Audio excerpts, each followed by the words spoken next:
Salut à tous, on se retrouve pour une nouvelle vidéo avec cette question aujourd'hui. Est-ce que vous connaissez l'OGEC? Eh bien, nous en saurons plus grâce à Pierre Fresneau. C'est le président de cet organisme qui gère l'enseignement catholique à Guignen. Quelle est son organisation? Comment il fonctionne? Quel est son rôle? Vous allez tout savoir. On en profite également pour prendre des nouvelles, puisque Pierre Fresneau avait connu une mésaventure qui avait fait la une de l'actualité. C'était en avril 2023, lorsque le GIGN était intervenu chez lui par erreur. Mais avant, comme d'habitude, n'hésitez pas à vous abonner à cette chaîne YouTube et à activer la cloche pour ne rien rater de l'actualité de Guignen. Vous pouvez aussi liker, commenter et partager cette vidéo. Bonjour Pierre. Bonjour Morgane. Alors merci d'être avec nous pour parler un petit peu de votre rôle au sein de l'OGEC. On va y revenir dans un instant. Mais avant, je voulais vous demander, c'est quoi pour vous Guignen? Alors Guignen, d'abord, c'est toute une histoire de famille, puisque mon grand-père était de Guignen. Et mon grand-père, après mon père, était de Bourg-des-Comptes, médecin de campagne, et avait beaucoup de sa patientèle qui était sur Guignen. Donc il y a des attaches d'abord familiales, de par mes parents, mes grands-parents, de mes parents, et puis par la famille, puisqu'on s'est installé, on a quitté Rennes et on s'est installé en 93 sur une maison à Guignen avec un grand terrain et nos 5 enfants. Et donc on est arrivé à faire des inscriptions à l'école et c'est comme ça que j'ai commencé avec l'école par le biais de l'appel et ensuite par le biais de l'OGEC. Donc il y a des attaches fortes et puis bon, c'est dans ma nature d'être en lien avec l'environnement dans lequel je vis, que ce soit au niveau des gens d'abord en priorité et puis au niveau de la campagne auquel je suis très attaché. Donc votre arrivée à l'OGEC s'est fait naturellement finalement. Oui, au départ j'étais allé dans l'association de parents d'élèves tant que j'ai eu des enfants à l'école et ensuite j'ai été appelé en quelque sorte par les anciens bureaux de l'OGEC pour rentrer dans l'OGEC et puis on m'a demandé d'en assurer en quelque sorte la direction. Voilà. Alors, est-ce qu'on peut présenter l'OGEC justement, c'est quoi? Alors, l'OGEC, c'est quelquefois une association un peu dans l'inconnu pour beaucoup de monde parce que on n'est pas sur la place publique, on n'est pas comme l'appel. Alors, l'OGEC, c'est un organisme de gestion de l'enseignement catholique.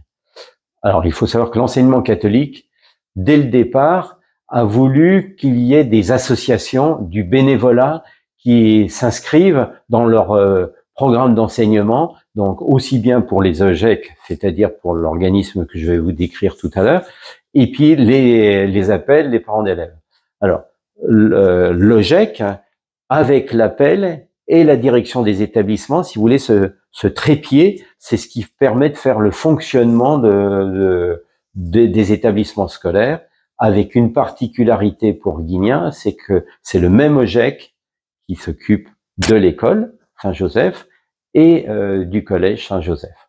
Alors, en gros, pour l'Ille-et-Vilaine, il y a 255 OGEC, hein, et pour environ je ne vais pas dire trop d'erreurs, mais 315 établissements scolaires qui existent pour l'ensemble du département, je dis bien.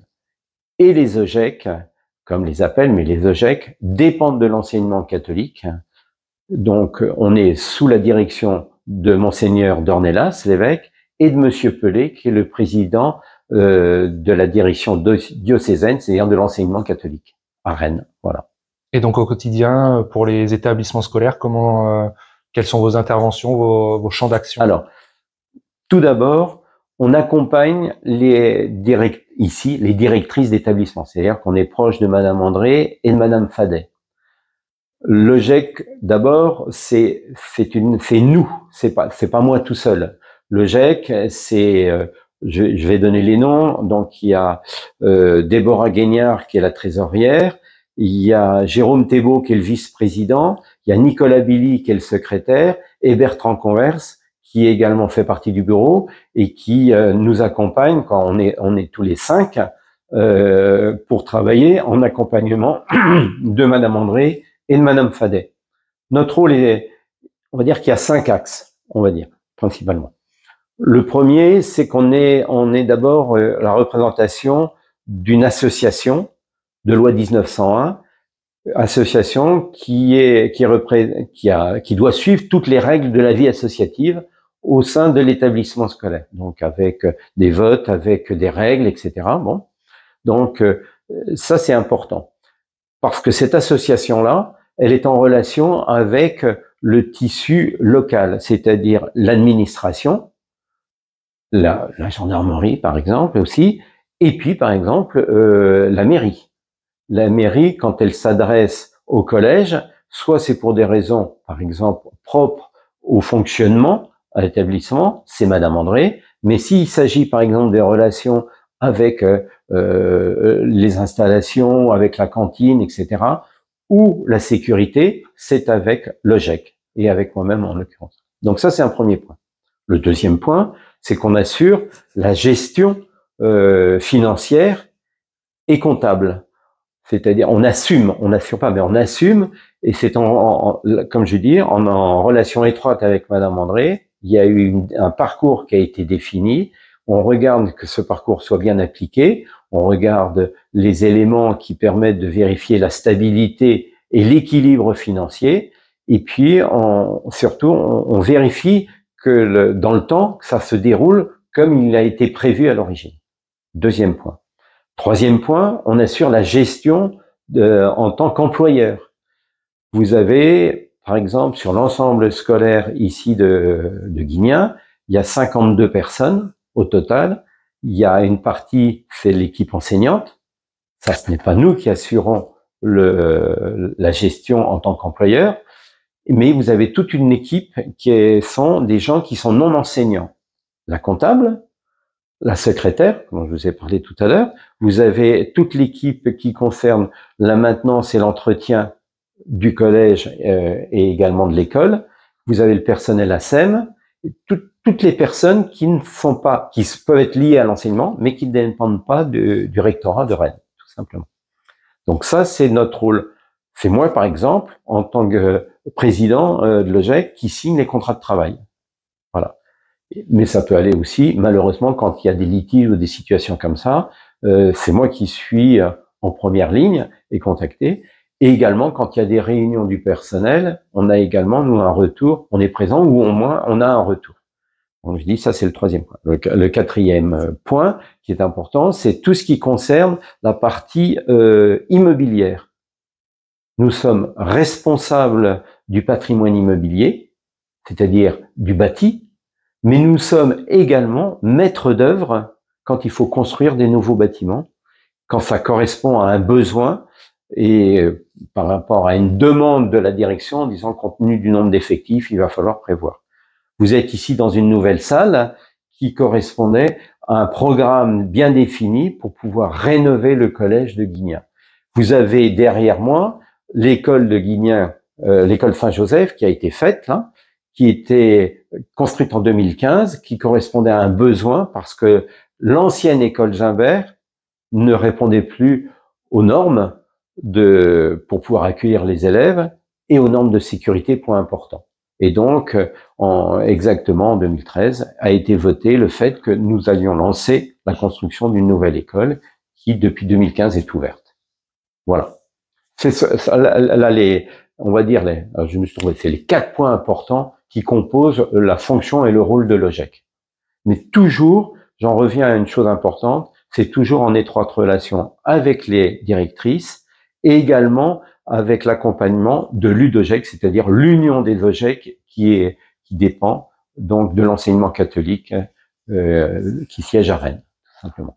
Donc pour bien différencier l'OGEC de l'appel, par exemple, vous n'avez pas vocation à organiser des événements pour faire vivre les établissements scolaires. Alors ça, vous avez parfaitement raison. L'appel, l'association des parents d'élèves, est en relation avec les élèves et les parents, évidemment les directrices d'établissement, et c'est elles qui ont une vocation de pouvoir animer des festivités, des choses comme ça. Alors, je perçois derrière votre remarque une question, comment vit-on? Par quel biais? Puisqu'on n'a pas de recette à proprement parler. Si, il y a les contributions des familles qui participent à l'enseignement. Ces contributions sont pour couvrir la mise en place de l'enseignement auprès des élèves. Eh bien, nous, c'est par ces contributions des familles que l'on peut régler également les salaires du personnel non enseignant ou d'assurer la construction. Je vais vous donner un exemple très concret. Quand nous avons construit ce nouveau collège, aux yeux des banques, ils n'avaient pas affaire au chef d'établissement, mais au président de GEC et au vice-président de GEC. On va dire à l'EGEC, pour voir quelles étaient leurs capacités financières, en partant du bilan financier pour pouvoir dire, vous avez la capacité à pouvoir emprunter, sur combien de temps, etc. Donc, dans ce bilan financier, il y a les recettes et les dépenses, et dans les recettes, vous avez les contributions des familles. Donc, il est clair que si nous n'avions pas les contributions des familles, même s'il y a des aides pour le collège par rapport au département, mais si nous n'avions pas ces contributions des familles, nous ne serions pas dans la possibilité ou la capacité à pouvoir entretenir ou rénover un établissement scolaire, tout simplement. Et c'est pour ça aussi que vous pouvez rester président même si vous n'avez plus d'enfants dans l'établissement. Tout à fait. Alors, on peut avoir des enfants, ça c'est une chose. Par exemple, Nicolas Billy, qui lui a des enfants qui sont présents. Bon, il y a d'autres, Bertrand Conversé également. Bon, mais on n'est pas tenu d'avoir des enfants, alors qu'à l'appel, si vous n'avez plus d'enfants, vous ne pouvez plus rester dans cette association-là.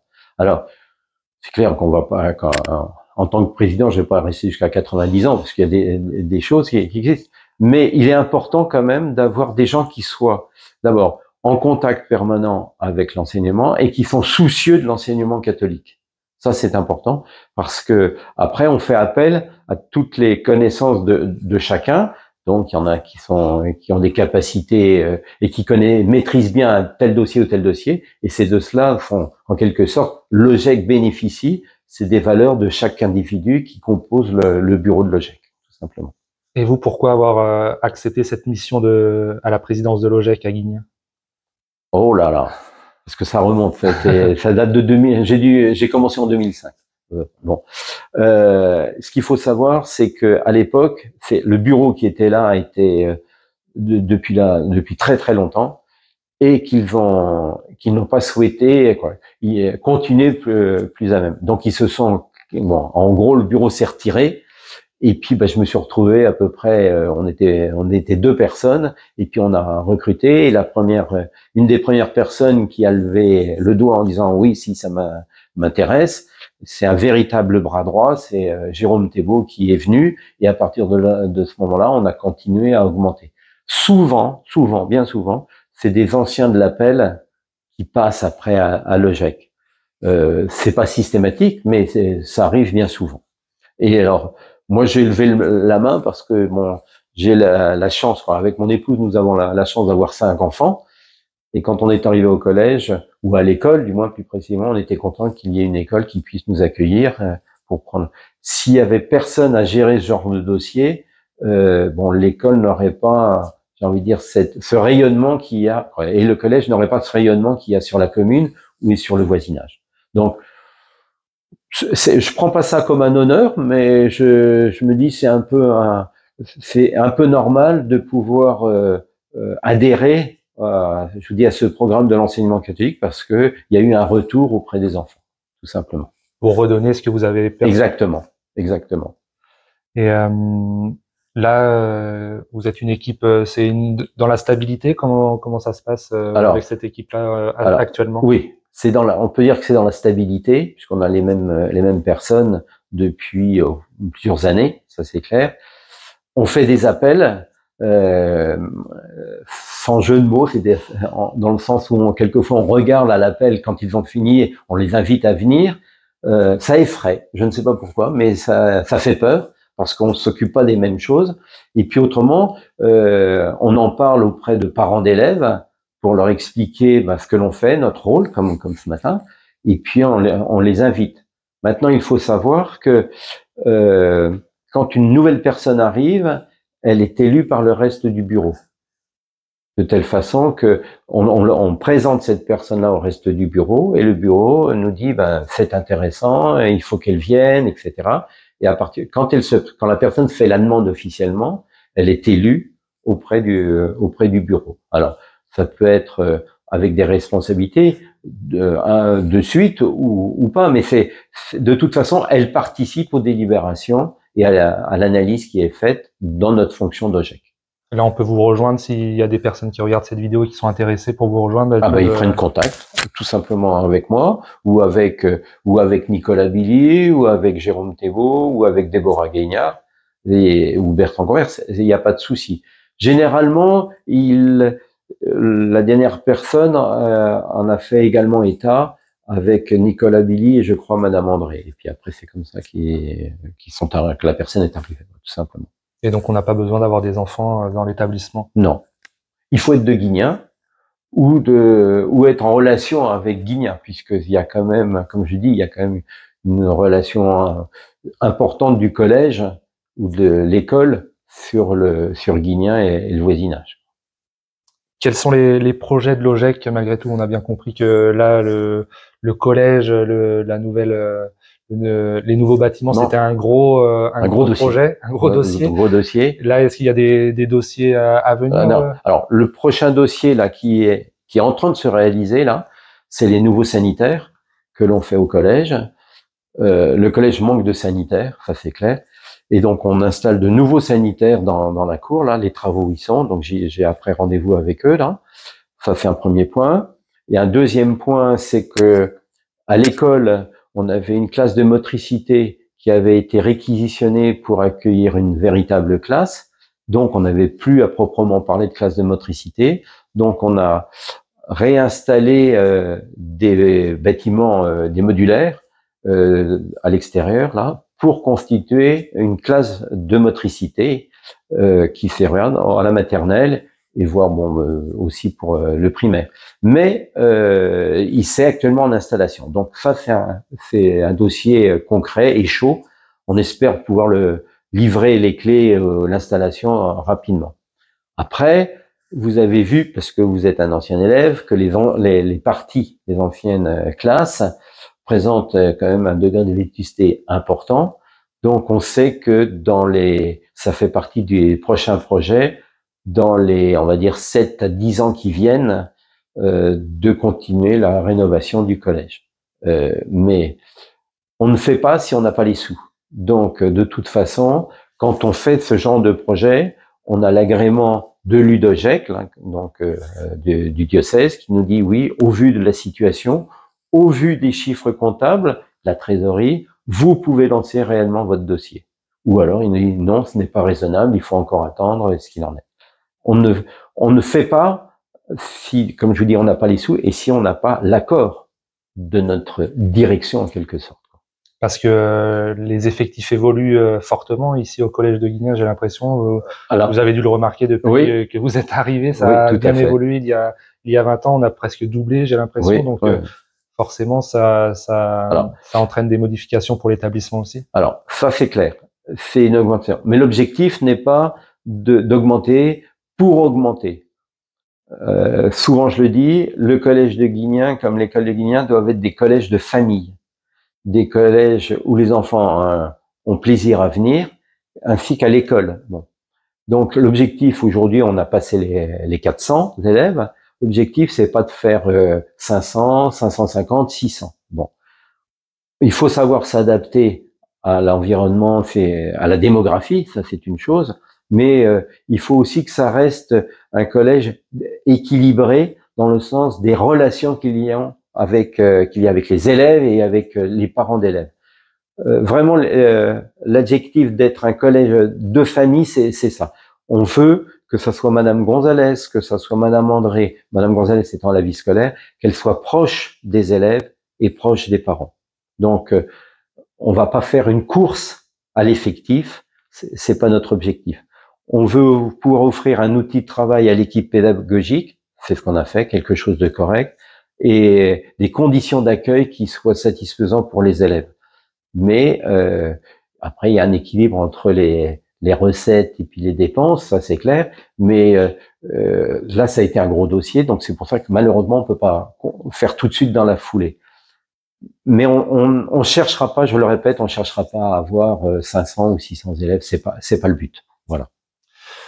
On a bien compris votre engagement pour l'OGEC. Des fois, c'est pas trop compliqué avec la vie de famille, la vie de travail, la vie professionnelle. Alors, faut gérer les deux de front. Ça y est, j'ai envie de dire la vie professionnelle, la page est tournée, donc ça c'est une chose. Mais au début, par exemple. Ah bah au début, c'était pas évident. C'était pas évident. Une petite anecdote, l'endroit où je travaillais, quand l'entreprise où je travaillais avec une secrétaire depuis très très longtemps, et elle savait quand j'étais en relation avec le dossier de l'OGEC, parce que dans ce cas-là, d'elle-même, elle se levait, elle allait fermer ma porte du bureau pour dire bon ben on ne me dérange pas. Donc j'arrivais à faire la part des choses, ça c'est une chose.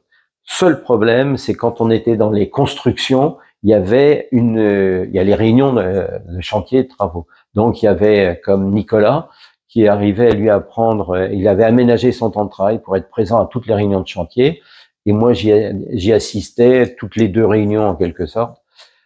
Et donc maintenant depuis 2021, donc je suis en retraite, donc je suis beaucoup plus disponible et je veux pas dire que c'est naturellement parce que j'aime pas déranger, mais je viens assez facilement au collège ou à l'école parce qu'il y a des documents à signer, parce qu'il y a des papiers, des choses comme ça. Je suis beaucoup plus lié à la relation entre personnes qu'à la relation, j'ai envie de dire, informatique avec les documents qu'on reçoit, qu'il faut signer, etc. Je préfère venir et voir les gens en tête à tête, c'est plus agréable. Voilà. On parle souvent de l'engagement associatif, le bénévolat, c'est quelque chose qui est compliqué des fois pour les associations. Oui. Vous le ressentez aussi au sein de l'OGEC? Oui, oui. On a, comment vous dire, je trouve qu'aujourd'hui, on a beaucoup de personnes qui réclament comme si c'était un dû, mais s'engagent pas pour autant à donner un coup de main. Ça, c'est une chose. Maintenant, il y a des exceptions. Quand je vois à l'école les manifestations qui se font, il y a énormément de parents d'élèves qui arrivent avec une bonne ambiance.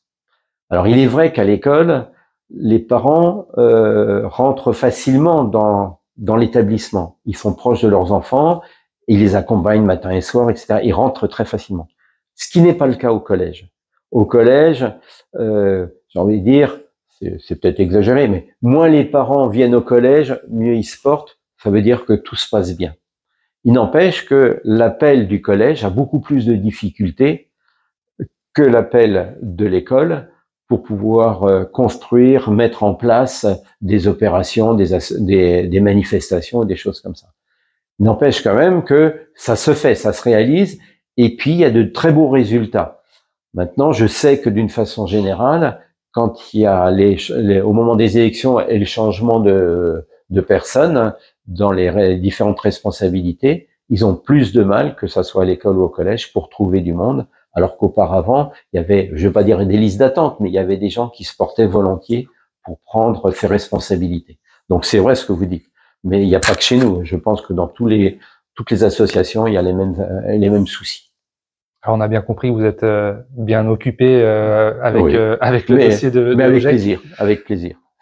Vous savez peut-être que la maire de Guignen, Évelyne Lefebvre, a décidé de ne pas se représenter en 2026. Est-ce que c'est un poste qui pourrait vous intéresser, le poste de maire? Non, nullement, nullement.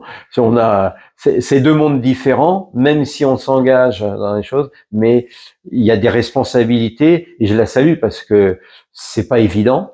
C'est quand même un travail qui demande énormément d'engagement.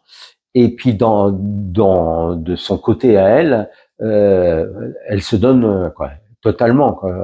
En plus, il y a toutes les équipes. C'est vraiment un travail différent. Je m'en sens pas capable. Souvent, il m'est arrivé qu'on me sollicite en disant si il y a ta place là-bas. Non, je me sens pas du tout apte à ce genre de fonction et de responsabilité. Mais je salue vraiment avec beaucoup de respect tous ces gens qui s'engagent parce que là, c'est vraiment, c'est beaucoup plus important que mon engagement par rapport à l'OGEC en quelque sorte, parce que ils sont pris à 100%, très clairement. Oui, c'est un poste à temps plein, là. Ah oui, exactement, exactement.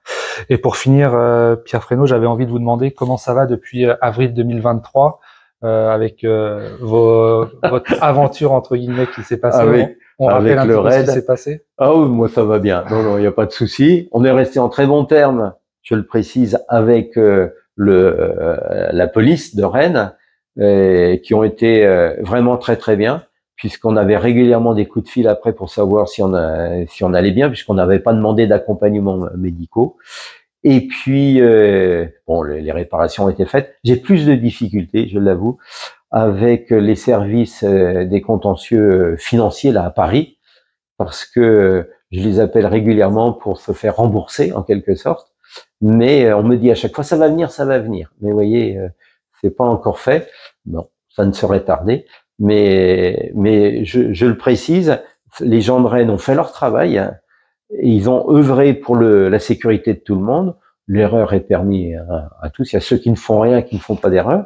Mais je vous dis, par contre, le souci où il y a un peu plus de tension avec le service financier de la police, parce que eux, on leur tire l'oreille en leur disant, attendez, ne nous oubliez pas, parce qu'en attendant, on a réglé les réparations et on attend le remboursement. Mais autrement, vous voyez, tout va bien. Tout va bien. Ça fait quoi de faire la une de l'actualité comme ça du jour au lendemain? C'était drôle, c'est très drôle. C'est très drôle. Vous vous faites appeler Aldo. Après, quand je traversais Guignin, on me disait bonjour Aldo, comment vas-tu? Mais même dans des endroits un peu surprenants.